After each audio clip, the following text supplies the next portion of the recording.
I may be just a bit late to the party. I never had a stake in the whole Starscream Blitzwing debacle at the release of the first Bumblebee trailer. That's right, I was the enlightened centrist who sat on the fence, snobbishly pushing up my non-existent glasses and sneering both sides are stupid. I always thought he looked more like a ramjet anyway. So, yeah, that's where I was on the Transformers equivalent of 9/11. Welcome to Kit Katastrophe. My name is Kit, and today we'll be taking a look at Transformers Studio Series Voyager-class Blitzwing. This figure was released in 2020 as part of Wave 10 of the Voyager assortment, and represents Blitzwing's appearance in the 2018 film Bumblebee.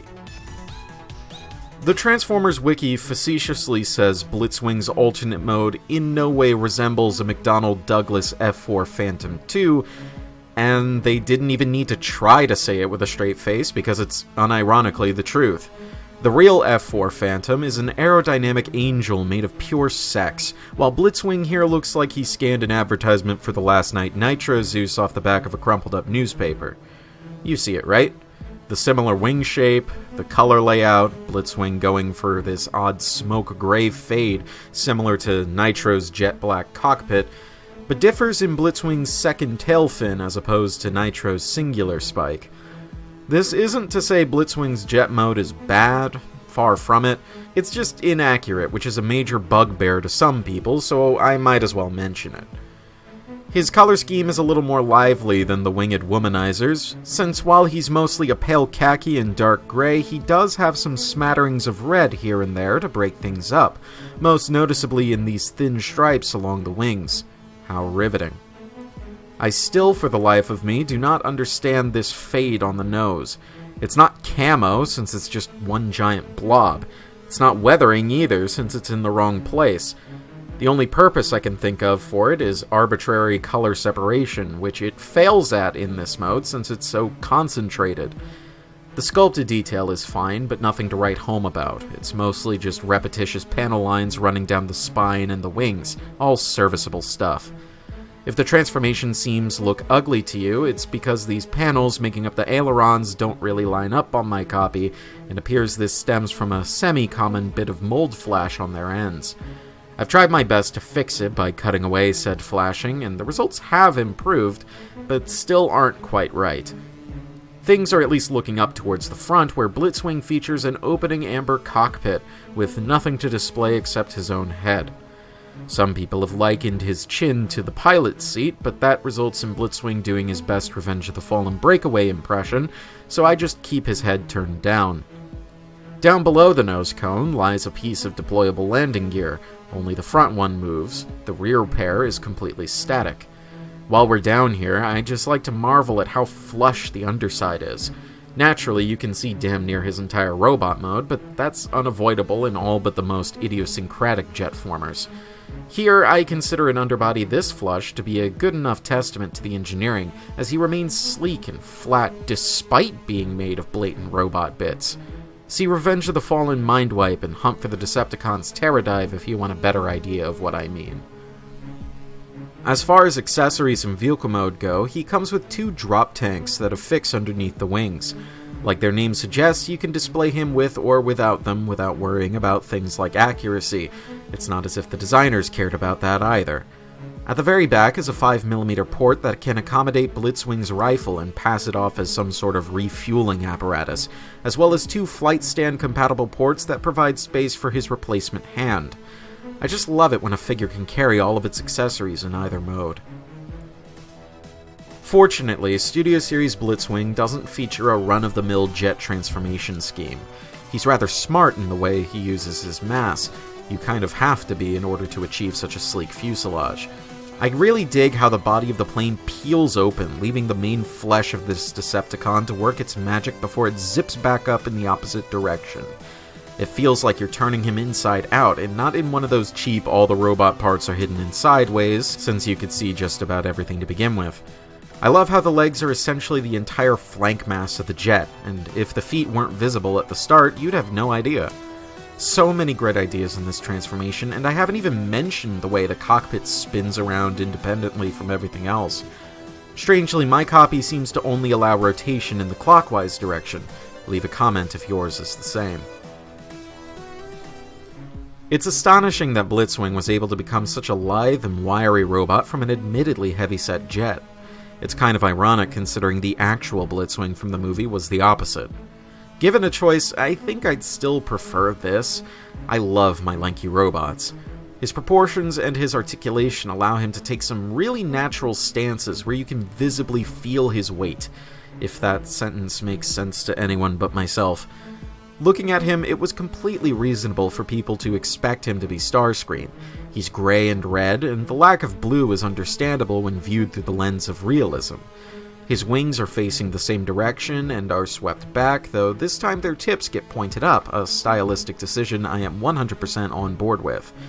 He has those red titty boxes placed just beside the cockpit, and his head sculpt has those iconic earmuff vents, along with a new oxygen mask mouthpiece. His design screams Seeker. Starscreams it, even. And he is one. He's just not Starscream. And that's pretty fucking funny to me. I'm not laughing at these legs, though. They're drab slabs of pure light gray plastic with no paint in sight. He's desperately crying out for some gunmetal on the vents or the insides of his calves, or some black on his tire toes, or tire heels. I take those as well. The backpack could also use some sprucing up, maybe a tuck here or there. As it stands, it looks like a cape from behind. It doesn't really matter, though. Since one quality control issue wasn't enough, it seems, Robot Mode gets one as well. The fins on his shoulders are assembled backwards right out of the box. Since they're on simple friction joints, they're easy enough to swap back around. They're also pretty easy to ignore if you're one of the 5 Transformers fans in all of creation to not be anal retentive. Speaking of anuses, the rifle that Blitzwing used to completely demolish John Cena's fastens into a slot on his forearm, with the 5mm peg being used mostly for guidance, and can be placed on either arm. It follows that famous Bayverse design trope of integrated weapons that I just adore. Similarly, either hand can be removed via a 5mm port at the wrist, which opens up some wrist fire action for you GoBot fans, and be replaced by the needle knife hand Blitzwing used to give Bumblebee a surprise laryngectomy, though it's really supposed to be on the left hand. Funnily enough, Blitzwing actually features a reference to the original Generation 1 Starscream toy, because if you want to display him with both weapons, you can just stuff his extra hand in the cockpit. Otherwise, the spike hand can be fixed to the flight stand port in the middle of Blitzwing's back. Finally, just as in jet mode, the drop tanks are once again optional, but really, why not keep them on?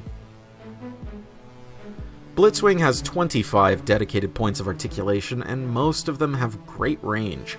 The head is on a very free ball joint that allows for a great degree of upward look and downward scowl. The arms are adequately jointed, though the topmost elbow joint is deceptive in that it barely moves whatsoever, with the lower joint doing most of the work. Still, that is a fantastic bend, even if it's mostly necessary for transformation. I included the waist in my count, but you might as well not.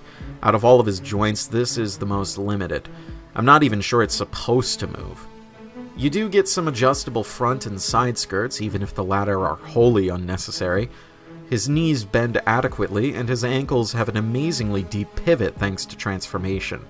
Most notably, his wrists are allowed to swivel thanks to the aforementioned 5mm pegs, and the right hand, and only the right hand, has opening fingers specifically designed to allow Blitzwing to grab hold of Bumblebee's supple throat and squeeze the veins, not the windpipe.